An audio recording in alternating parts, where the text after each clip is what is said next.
नुआपाटा आरंभ कर गोटे आरंभ कर मन तो आग्रह गोटे खुशी था करने से कनसेप्ट नहीं करमी गोटे आगू भल हम सेमती कौन गोटे 5टा कलाकार बचत आम बचा उद्देश्य नहीं गोटे सर आप गोटे बढ़िया कथा कहले मालिक अच्छा ग्रांड मॉल मालिक अच्छा बढ़िया कथा कहले मु बची सहित 150 कलाकार बचे 100 परिवार बचे आज्ञा नहीं 100टा परिवार चलत मु चले ये मुझे ठाकुर सब डाके 100टा परिवार चलत मु चले गोटे बड़ लोक सी आशा नहीं गोटे गोटे ना गोटे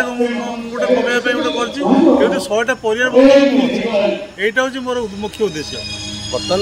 दर्शक बंधु आज आपण मन को देखी से यात्रा ग्रांड मॉल मालिक को देखी आसी पहुँचते सांगे सांगे पहुँची यात्रा ग्रांड मॉल मालिक जो अच्छा यात्रा ग्रांड मॉल ओनर बर्तमान आसी पहुँची बर्तमान तो परिचालक संगे कथा होती सार सहित मालिक आसी पहुँचले सर आप कौन कहे बर्तमान ये यात्रा जो नुआपाटी तैयारी कर यात्रा पार्टी तैयारी करने कौन मन बढ़ा कि आशा रहा जय जगन्नाथ पिलादिन यात्रा प्रति भारी मोर आग्रह था से यात्रा देखु देखु मो मन गोटे आग्रह था भविष्य गोटे यात्रा पार्टी करी द्वारा किसी गोटे कलाकार मनोभाव नहीं आरंभ कर संस्थाटा। सर आप ड्रामा फ्रामा आप गाँव हुए हाँ आप रोल करते हाँ मुझे स्कूल पाठ पढ़ा मैंने स्कूल गोटे गीतनाट्य गीतनाट्य रोल करते मैंने LP स्कूल आज्ञा बर्तमान आप यात्रा पार्टी बर्तमान यात्रा अवस्था आस्ते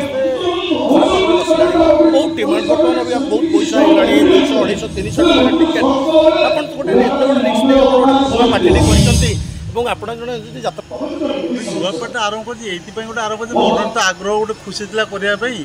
से कनसेप्ट नहीं करमी गोटे आगू भल हम सेमती कौन गोटे आम जानूँ द्वारा बहुत मालिक मैंने भी लस आसी तथा गोटे मन गोटे आशा ये रखी कमी गोटे 5टा कलाकार बचत आम बचा उद्देश्य नहीं गोटे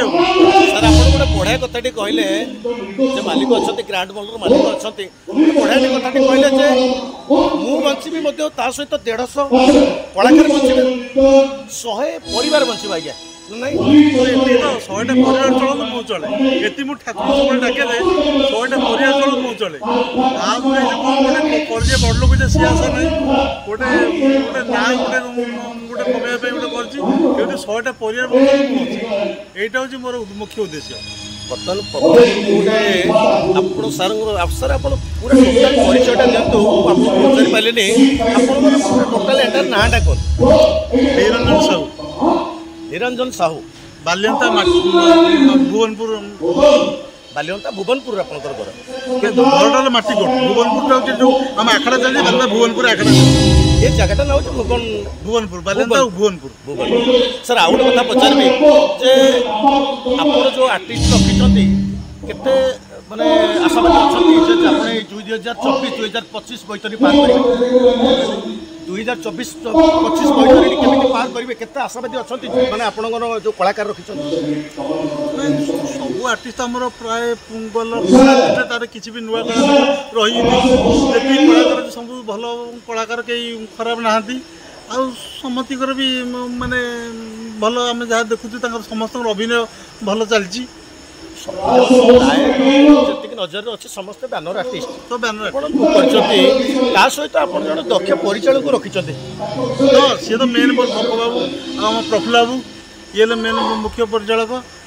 जहाँ भी हूँ मेन पकाऊ साहस आगे प्रेरणा साहस जो भी आगे आम फकाऊ भी आम प्रफुल्ल देखते जोगाड़ सर कमिटी मान को कौन कह ओडिशा समस्त कमिटी मानक माने कहते समस्त आसतु आम यात्रा को देखु देखिक दर्शक बंधु मान कहबे जे सार कहले आसतु देखु एवं देखी से नाटक देखी सारी आपण माने हमको कॉल करो ଆପଣ ଅନୁଭବ କରନ୍ତୁ ଆମ ନାଟକ ଯଦି ଯେହେତୁ ଆମର ଅତି ବଡ଼ କଳାକାର ଯେତିକି କଳାକାର ଅଛନ୍ତି ଆମେ ନାଟକ ଉପରେ ଗୁରୁତ୍ୱ ଦେଉଛୁ। ମୁଁ ମାଲାକୁ ସେଇ କଥା ପଚାରୁଥିଲି ସାର୍ ସେଇ କଥା ପରିଚାଳକଙ୍କୁ ପଚାରୁଥିଲି ଯେ ଆପଣ ନାଟକ ଉପରେ ଗୁରୁତ୍ୱ ଦେଇଛନ୍ତି ନା ବେଶୀ ନାଟକ ଉପରେ ଗୁରୁତ୍ୱ ଦେଇଛନ୍ତି? ନାଟକ ଉପରେ ବେଶୀ ଗୁରୁତ୍ୱ ଦେଉଛୁ, ନାଟକ ତା ଦେହରେ ସାଜସଜ୍ଜା ଉପରେ ଗୁରୁତ୍ୱ ଦେଉଛୁ। ମୁଁ ତ ଦେଖୁଛି ସବୁ ଏଣ୍ଟାର ଆପଣଙ୍କର ନୂଆ ସବୁ ନୂଆ ବର୍ତ୍ତମାନ ଏବେ ଆପଣଙ୍କର 6 ଖଣ୍ଡ ଟ୍ରକ୍ ଥୁଆ ହେଇଛି। 6 ଖଣ୍ଡ ଟ୍ରକ୍ ବସ୍ଟା ବି କାମ ଚାଲିଛି, ବସ୍ ଆସିବ ଆଉ ବୋଲେରୋଟା ବି କାମ ଚାଲିଛି। ସବୁ ନୂଆ ଉପରେ ତାପରେ ଆଉ ଲାଇଟ୍ ମ୍ୟୁଜିକ୍ ସବୁ ଜିନିଷ ନୂଆ ଆହୁରି ପଶିବ। ଯାହା ଦେଖୁଛି ସବୁ ନୂଆ ଆକାରରେ ତିଆରି ହେଉଛି। ମୋ ପାଖରେ ଆପଣମାନେ ଦେଖୁଛନ୍ତି ଓଡ଼ିଶା ମାନେ ଓଡ଼ିଶା ଯାତ୍ରା ଜଗତର ସେ ନୂଆ କରି ଯାତ୍ରା ଅନୁଷ୍ଠାନଟେ ଗଢ଼ିଛନ୍ତି ଯାତ୍ରା ଗ୍ରାଣ୍ଡ ମହଲର ଓନର ବର୍ତ୍ତମାନ ମୋ ପାଖରେ। ଯାତ୍ରା ଗ୍ରାଣ୍ଡ ମହଲର ଓନର ସବୁ କଥା କହିଲେ, ମନର କଥା କହିଲେ। ଆପଣମାନେ ଦେଖୁଛନ୍ତି ଯାତ୍ରା ଗ୍ରାଣ୍ଡ ମହଲର ଓନରକୁ। ବର୍ତ୍ତମାନ ସାର୍ ଆଉ ଗୋଟେ କଥା ପଚାରିବି, କମିଟି ମାନଙ୍କୁ କ'ଣ କହିବେ? ସମସ୍ତ କମିଟି ମାନଙ୍କୁ ଏତିକି ମାନେ କହୁଛି ସମସ୍ତେ ଆସନ୍ତୁ, ଆମର ଯାତ୍ରା ଦେଖନ୍ତୁ, ଅନୁଭବ କରନ୍ତୁ ଆମର ନାଟକ କେଉଁ ଭଳିଆ ଚାଲିଛି କ'ଣ ହେଉଛି। ଆମେ ସେଇ ନାଟକ ଉପରେ ଗୁରୁତ୍ୱ ଦେଉଛୁ, ସାଜସଜ୍ଜା ଉପରେ ଗୁରୁତ୍ୱ ଦେଉଛୁ। ଯେମିତି ଓଡ଼ିଶାର ଗୋଟେ ନାଁ କରିବ ନାଟକ ଉପରେ ସାଜସଜ୍ଜା ଉପରେ ସେଇ ଉପରେ ଗୁରୁତ୍ୱ ଦେଉଛୁ। ବହୁତ ଖୁସି ଲାଗିଲା ଯେ ମାଲିକଙ୍କ ସହିତ ଜୀବନର ପ୍ରଥମ ଟାଇମ୍ ଯେଉଁ ୟୁଟ୍ୟୁବ୍ କ୍ୟାରିୟର ଭିତରେ ଯେ ପ୍ରଥମ ମାଲିକଙ୍କ ସହିତ ମୁଁ ଗୋଟେ ସାକ୍ଷାତକାର ନେଲି। ମୁଁ ମୋ YouTube channel Jatrapremi Babuli YouTube channel ତରଫରୁ ଆପଣଙ୍କୁ ନମସ୍କାର କରୁଛି, ଧନ୍ୟବାଦ ଦେଉଛି। ନମସ୍କାର।